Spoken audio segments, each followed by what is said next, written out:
Hi everyone, कैसे हो सभी के सभी। मुझे पता है तुम सबको दिक्कत आ रही है इलेक्ट्रिसिटी वाले चैप्टर में, उसके क्वेश्चन सॉल्व नहीं हो पाते हैं ना। पता है क्यों नहीं सॉल्व हो पाते? क्योंकि तुम्हें इलेक्ट्रिक सर्किट सॉल्व करना नहीं आता। तुम्हें अभी तक ये समझ नहीं आ पा रहा है कि करंट डिवाइड हो रहा है तो क्या होगा, है ना। आपको ये नहीं पता कि पैरेलल के अंदर क्या होता है, सीरीज के अंदर कौन सेम रहता है, कौन बदलता है। ये सारी चीजें तुम्हें नहीं पता, जिस वजह से तुम्हारे क्वेश्चंस गलत हो रहे हैं। सर्किट सॉल्विंग का एक सवाल तुम्हारे बोर्ड के अंदर 101% आएगा। इसी वजह से वीडियो लेकर आया हूं। 15 मिनट के अंदर आपकी पूरी की पूरी सर्किट सॉल्विंग क्लियर हो जाएगी। सीरीज, पैरेलल और मिक्स क्वेश्चन, सारे क्वेश्चन एक ही वीडियो के अंदर क्लियर होने वाले हैं। सबसे पहले फटाफट से देखते हैं फॉर्मूलाज क्या होते हैं। फॉर्मूलाज आई होप सबको पता होंगे, नहीं पता तो एक बार फटाफट से देखो। अगर मैं सीरीज में बात करूं, सीरीज का मतलब क्या होता है, तीन रेजिस्टेंस एक साथ ऐसे लगे हुए हैं तो हम बोलेंगे वो क्या है, सीरीज के अंदर है। जब भी सीरीज के अंदर होंगे तो अगर हमें टोटल रेजिस्टेंस निकालना है, उसका फॉर्मूला होता है R1 plus R2 plus R3, यानी ओवरऑल सम कर देना है। और याद रखना, सीरीज के अंदर करंट सेम होता है, वोल्टेज बदलता है। यानी हर एक रेजिस्टेंस के अंदर जो करंट जाएगा ना वो सेम जाएगा, सबके अंदर करंट सेम जाएगा, बट सबके अराउंड जो वोल्टेज होगा वो अलग अलग होगा। किसके अंदर? सीरीज के अंदर। याद रख लो, सीरीज के अंदर करंट सेम और वोल्टेज अलग अलग। इसका एक मैं टेक्निक भी बता देता हूं, SIV, जैसे वो HIV होता है ना, वैसे SIV। सीरीज के अंदर पहला कौन? करंट सेम, वोल्टेज अलग अलग। SIV से याद कर लो। उसके अलावा बात करते हैं किसकी? पैरेलल की। किसकी बात करते हैं? पैरेलल की। पैरेलल का फॉर्मूला क्या होता है? अगर हमें R नेट निकालना है, R इक्विवेलेंट निकालना है, तो हमें क्या करना है, 1/R1 plus R2 plus R3, यानी हम करेंगे 1/R1 प्लस 1/R2, ऐसे हम ऐड करेंगे रेसिप्रोकल करके। अब इसके अंदर क्या होता है?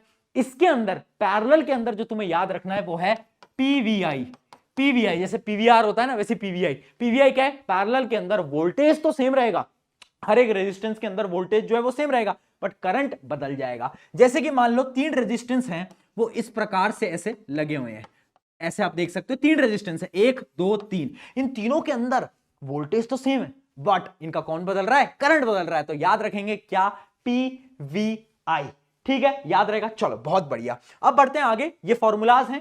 हमें जो फॉर्मूला यहां पर काम आने वाला है वो है Ohm's law, V equals to IR। बाकी सारे इलेक्ट्रिसिटी के फॉर्मूला है वो अभी तो हमारे काम नहीं आने वाले। सबसे पहले स्टार्ट कर रहा हूं सीरीज के साथ, फिर पैरेलल, फिर मिक्स। तीनों के क्वेश्चन देखेंगे। इससे बाहर पेपर के अंदर नहीं आएगा, मतलब नहीं आएगा। प्रशांत भैया की गारंटी है ना, फाइट टू फियर व्हेन प्रशांत भैया इज हियर। चिल कर तू, आजा। देख, सबसे पहले बात करते हैं सीरीज की। इमेजिन करो ये सर्किट है बेटा सीरीज का, और इसके अंदर क्या है? इसके अंदर आपको बोला है कि ये जो है ना, ये जो रेजिस्टेंस है, इसके अराउंड एक वोल्ट मीटर लगा है। ये क्या है? Volt meter. तो इस वोल्ट मीटर की रीडिंग क्या होगी? वोल्ट मीटर क्या दिखाता है? वोल्टेज दिखाता है। कैसे निकालेंगे? सिंपल सा तरीका है, स्टेप बाय स्टेप प्रोसेस है।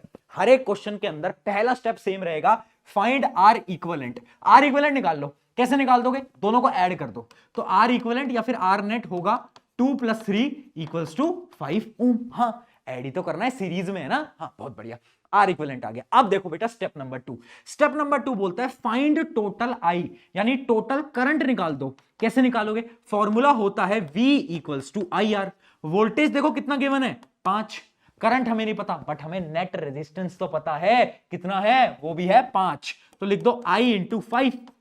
तो जो I की वैल्यू आ गई वो कितनी आ गई? 1 एम्पेयर। बहुत बढ़िया, यानी आपका जो करंट आ गया वो आ गया 1 एम्पेयर। चलिए, मुझे पता चल गया यहां से जाने वाला जो करंट है वो है 1 एम्पेयर। अब ये है सीरीज। सीरीज में क्या होता था? SIV। SIV में क्या होता है? सीरीज में करंट सेम, वोल्टेज। हाँ, बहुत बढ़िया। तो यानी यहां पर भी क्या होगा? यहां पर भी 1 एम्पेयर करंट जाएगा, यहां पर भी 1 एम्पेयर करंट जाएगा। ठीक है, अब मैं इस रेजिस्टेंस पे एक बार फोकस करता हूं। अगर आप ध्यान से देखोगे ना बेटा, तो देखो इसके अंदर जो करंट जा रहा है वो है 1 एम्पियर। रेजिस्टेंस कितना है? 2। वोल्ट मीटर क्या बताएगा? इसके अराउंड वोल्टेज बताएगा। वोल्टेज कैलकुलेट करने का